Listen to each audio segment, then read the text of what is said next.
Thanks for clicking. My name is Mark Mitchell. I'm a mortgage broker here in London, Ontario. Today I wanted to briefly go over a few of the properties available in London, Ontario. This isn't an advertisement for these properties, but rather there's been a few times in this channel that we've gone over the average house price in London and the median house price and the affordability in general terms, basing off the average household income. But not everything is average in London. There's swings. So today I just wanted to briefly go over the lowest priced property available in the condo market, because it would be less than a single detached house. And I also wanted to take a look at a property close to that $1 million mark in London, and just to take a look at how much income is needed to qualify for each end of the spectrum. And this is obviously, both properties won't work for everybody, but we speak so much of average houses, the average house price, the median house price in London. And I think sometimes we forget that there's two sides, not just the middle.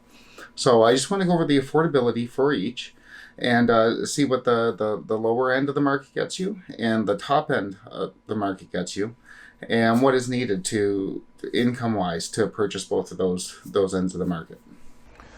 So we'll start off by going to realtor.ca, and we're going to, once we get there, we're going to look for all properties in London, Ontario, and we will narrow down by the lowest price. Start at 100,000 with the max price of 175, because we're looking for the lowest in London. And here we have a condo listed at 129.9. So let's take a look. 129.9, and though the pictures don't really matter, let's take a quick look and see what we get for 129 in London. Looks like this one has been upgraded a bit. And then for our purposes, we just want to find out the property taxes at 411.22.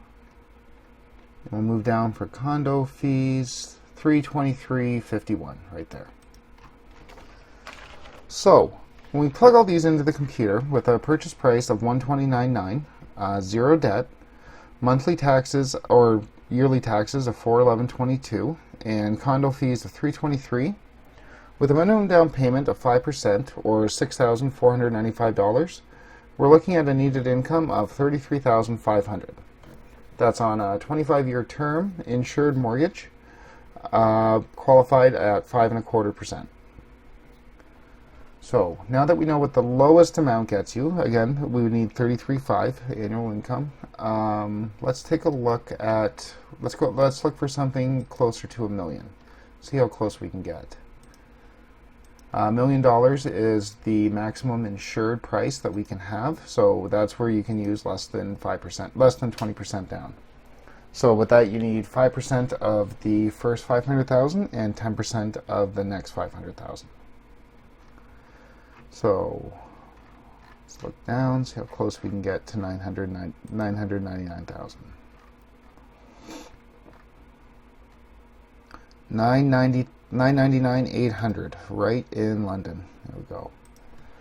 And again, the pictures don't really matter, but let's have a quick look, see what close to $1 million gets you in London.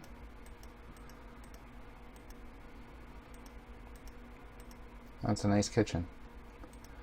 So there's no condo fees on something like this, so we'll take a look down and look for the property taxes. There we go, $6,500.